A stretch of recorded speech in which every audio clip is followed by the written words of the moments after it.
Hi, I'm Rachael from Supported Sloths. I'm going to show you how to put on a two-way stretchy wrap the way we do it in the library. So if you've been to see us, this should help you remember how to do it. So you're going to find the middle marker, that's the label in the middle of the wrap. You're going to put it on your chest and then hold just the top edge and run your hands around the back, holding just the top edges. Pinch between your thumb and your middle finger with your index finger in between the two. You want to make sure that there's a nice gap between your back and your hand, because this spare hand is going to go up into the wrap, out into that gap, and then grab the opposite side. Run your hands along the edges until you come out to either side. Arms at full stretch, and you want a little bit of give on the top, because we're going elbows in and up and over your shoulders. Your top down, trousers up if they've rocked about. Then gather up the horizontal piece. We're going to pull it out and say, do I have enough room to put a baby in, or do I have too much or too little? I quite obviously have too much. It might be a little trickier for you to figure out. So the way I describe it is, think about a claw and have I got just enough room to get in without moving around too much. The more you do it, the easier it will get, because you will figure it out and you'll be able to see. But for now, this needs tightening. So I'm going to grab these straps. A little bit of wrap physics for you. If I just pull down to the ground, nothing's going to happen. So I need to pull up and over. Every time you tighten something, check to make sure you haven't over tightened or under tightened. I'd say that was just about right. It's almost like I practice it. Take the two straps, gather them up and plop them through the horizontal piece so they fall out the bottom. And then we're going to make a pretty dress. And with this Joy and Joe rainbow bamboo wrap, it is particularly pretty. I did once have a granny watch me do this, and she said she had a dress like this in the 60s. And I said, with your bum hanging out? And she didn't answer me, so I think we all know what that granny was doing in the 60s. Make sure you haven't got any slack on the edges. Gather it up, cross it on your chest, bring it round, cross again, bring round the front, and tie off in any secure double knot. If you're a mountain climber, you can do a flat reef knot. If you don't know what a flat reef knot is, just do a granny knot. It's all good. Any secure double knot works for me. So you've now got a piece with the knot, horizontal piece, and two diagonal pieces. So before you put the baby in, and every time you put the baby in, you're going to put your hands inside the cross and pull it out and say, again, like we did with the horizontal piece, do I have enough room to put the baby in, or have I got too much or too little? And again, I've got too much. It's almost like I do it on purpose to show you how to tighten it up. So to tighten it up, I'm going to take the horizontal piece and move it up out the way so I don't get confused. Take the straps at the outside, pass it round, follow the train tracks all the way around to the front, and then tie off again. And as before, every time you tighten, you make sure that I got it too tight, too loose, and again, that's just perfect. So now it's time to get the baby. Come on, Eric. This is Eric. And I'm going to put him high up on my shoulder as if I'm burping him. Put my hand in the opposite side.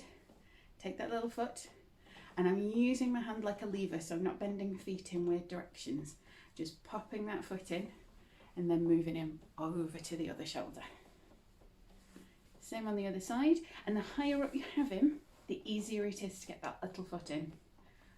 Hand in the cross, lever it around the little foot, and then I'm going to wiggle him all the way down to the bottom of the cross so his head's on the flat of my chest. This means that if he smushes his face in, it'll flare his nose out. So if you smush your own nose down, you'll see that you can breathe out of either side.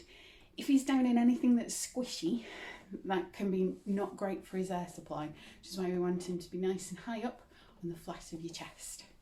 Then I'm going to look underneath his bum to work out which of these straps goes underneath the other.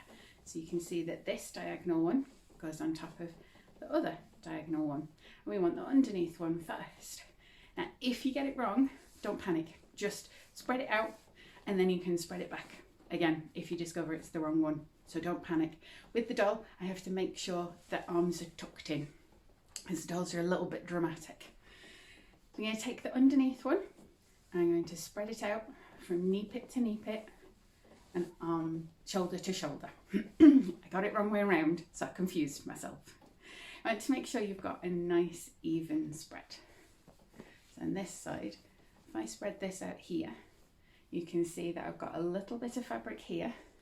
I've got lots and lots of fabric here, which is not ideal. So I want to make sure that I spread it nice and evenly. At this point, the baby's disappeared, which is not a disaster for like a very short time, but we want to make sure the baby's got lots of air coming in. We want to make sure their face is not covered. So to do that, put your hand underneath the wrap next to their face. That inside edge goes over your fingers. Grab hold and then pull it underneath and spread it over. And the more you can spread down your back, the more it will stay in place. And the good thing with this wrap is that you've got two different colours on either side. We've got a rainbow side and we've got a white side. We always want to make sure that the rainbow is staying on the outside. So you can see this strap, which was the inside edge, now goes over my shoulder, comes underneath and then down, and both of these are in the nape of his neck. We want the horizontal piece. I'm going to feel underneath his bum. I'm going to try and find that label, which is here. I'm going to gather it up, pull it out, tuck a little foot through, tuck the other little foot through, and again I'm just using my hands like a lever, and then walk all the way up the baby's back. That's down over there, and you can, if the baby's asleep and they'll let you, pop that over there so they're nice and snuggly. You can leave a stretchy wrap on all day and put the baby in and out as you need to, and taking them out is just as simple as putting them in. We just reverse what we did. So you take that down. If you have flipped the shoulder and you're going to put the baby back in later, you're going to unflip the shoulder by pulling that back underneath. Take the horizontal piece, bring it down, take a little foot out, take the other little foot out, and then open up the wrap. From here, there are two different ways you can get the baby out, and it depends on what's going on with the baby at the time. If they're wide awake and they've just pooped, hold them under the shoulders, support the head, and lift straight up. If your baby's asleep and you would very much like them to stay that way, you can take one foot out, move up to the shoulder gently, take the other foot out, and then you can commence bomb disposal. Don't wake up, that sort of thing. Take it off, just untie it, and that's it. That's how you put a two-way stretchy wrap on. If you've got any questions, just get in touch, and I hope that helped.